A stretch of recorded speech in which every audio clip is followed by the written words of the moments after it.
In the summer of 1777, the American Revolution was failing, and the Continental Army, led by General George Washington, was running out of time and running out of soldiers because the British controlled New York City and occupied strategic positions along the Hudson River. And every battle that Washington fought seemed to end in defeat or stalemate. And the revolutionary cause that had looked promising just a year earlier was beginning to look like a hopeless rebellion that would be crushed by the most powerful military force on Earth. But in the forests and fields near the small town of Saratoga in upstate New York, something entirely unexpected was about to happen that would shock both sides of the conflict and prove that despite all the advantages of the British Army and all the resources of the British Empire,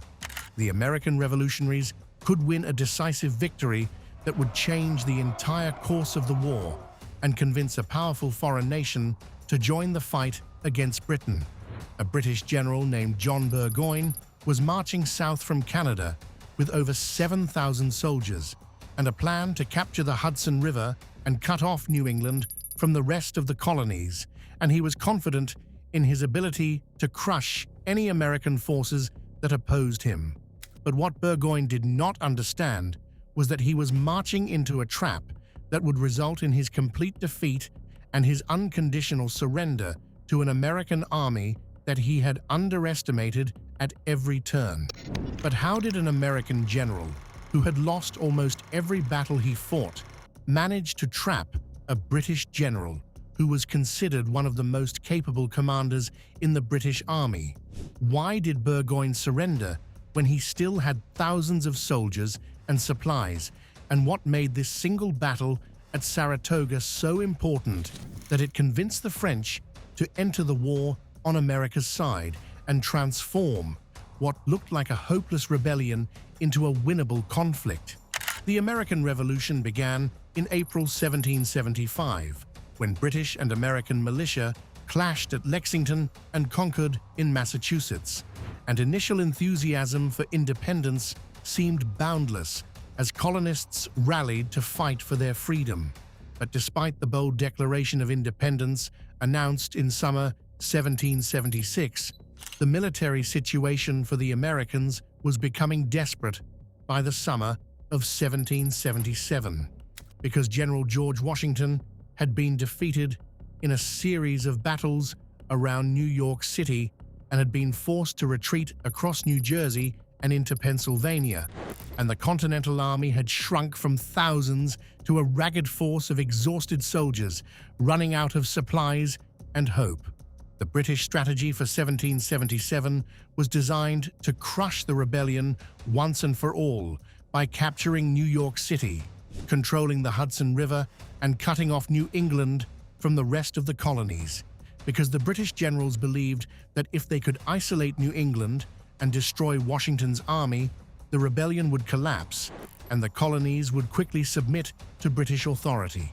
General John Burgoyne was given command of an army of approximately 7,000 soldiers, which included British regulars, German mercenaries hired from Hesse-Kassel, Canadian militia, and Native American warriors. And Burgoyne's orders were to march south from Canada along the Hudson River, capture the American fort at Ticonderoga, and then continue south to link up with British forces that were supposedly advancing north from New York City. Burgoyne was confident in his ability to accomplish this mission because he had a larger and better equipped army than any American force he was likely to encounter. Because his soldiers were professional regulars with years of combat experience, and because he believed that most Americans were either too cowardly or too disorganized to stand against British soldiers in open battle.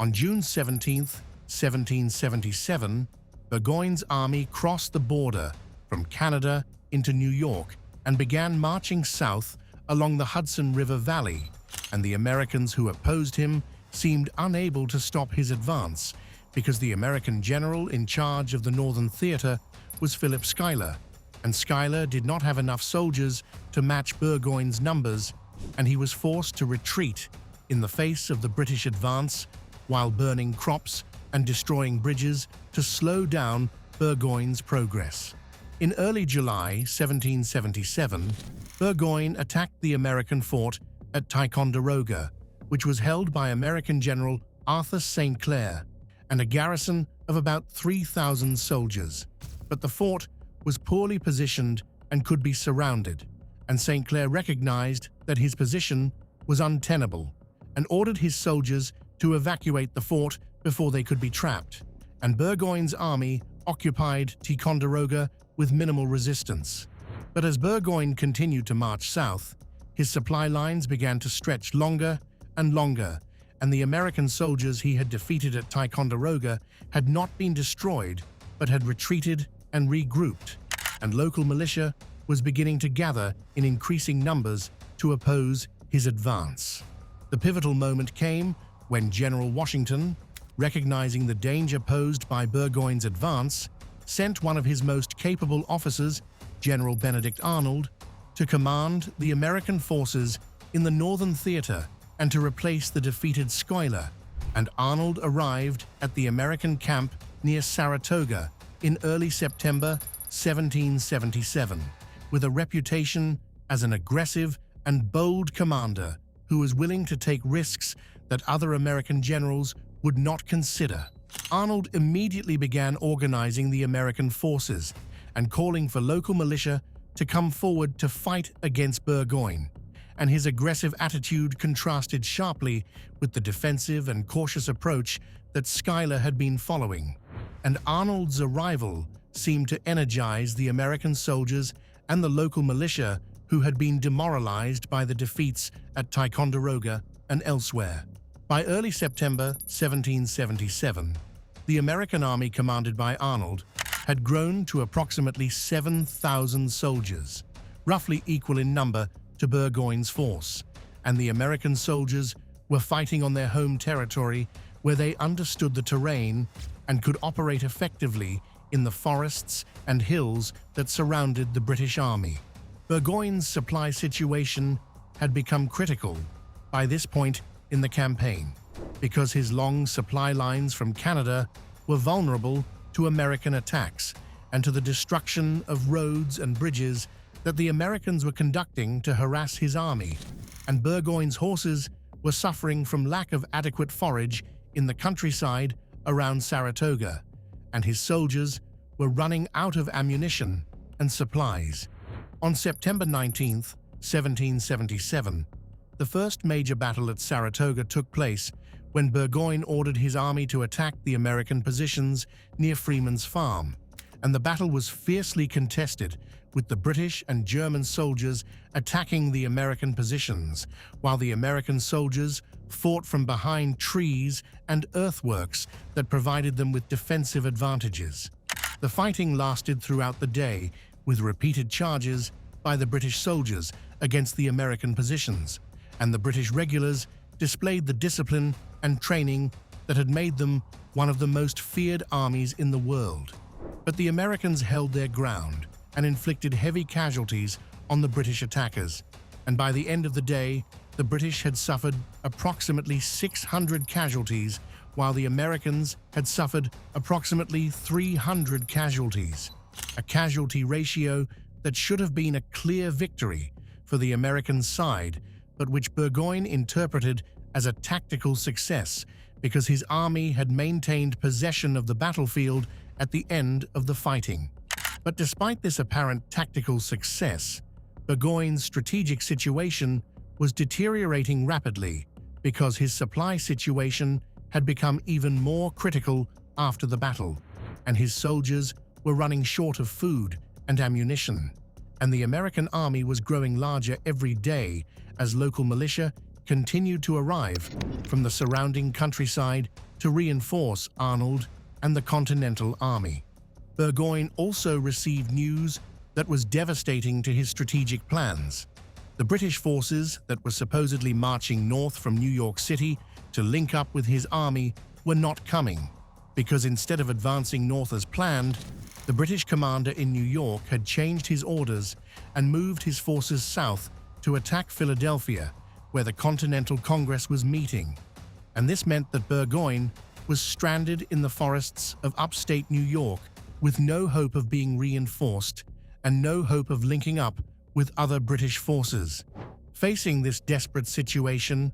Burgoyne decided to attempt one more attack against the American positions to try to break through their defensive lines and continue south toward the Hudson River. But this time, the Americans were ready for him, and on October 7th, 1777, the second major battle at Saratoga took place, and this battle would prove to be the decisive engagement that would determine the outcome of the entire campaign. The British attacked the American left flank, and the fighting was intense and brutal, with soldiers fighting hand-to-hand in some places, and the British soldiers initially made progress against the American positions. But General Arnold, who was everywhere on the battlefield directing his troops and encouraging them to hold firm, led a counterattack that broke the British assault and drove the British soldiers back into their lines, and the American soldiers pursued the British with such ferocity that the British were forced to retreat to their fortified camp. The American victory at Saratoga on October 7th, 1777, broke Burgoyne's will to continue fighting, because his army had now suffered thousands of casualties in two major battles, because his supply situation was desperate with food running short and ammunition running low, and because he realized that his army was surrounded by an American force that was larger and growing every day, and because he understood that if he attempted to retreat north, back toward Canada, his army would be cut to pieces by the Americans who would harass his retreating columns every mile of the way. Faced with these circumstances, Burgoyne made the decision that would change the course of the American Revolution. On October 17th, 1777, he surrendered his entire army of approximately 5,700 soldiers to General Horatio Gates,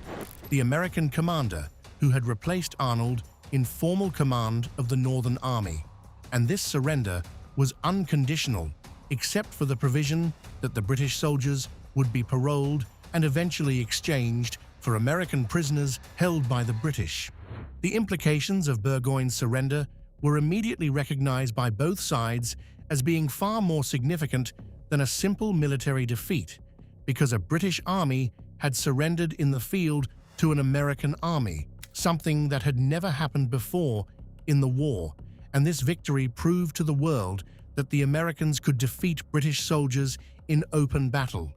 and that the revolutionary cause was not a hopeless rebellion that would be quickly crushed, but rather a serious military challenge to British authority. The news of Saratoga spread throughout Europe and reached the French court in Versailles, where King Louis XVI and his ministers were discussing whether France should enter the war on America's side, and the French had been watching the American Revolution carefully because they saw an opportunity to weaken their old enemy Britain by supporting the American rebels. But France was reluctant to enter the war openly unless the Americans demonstrated that they could actually win battles against the British.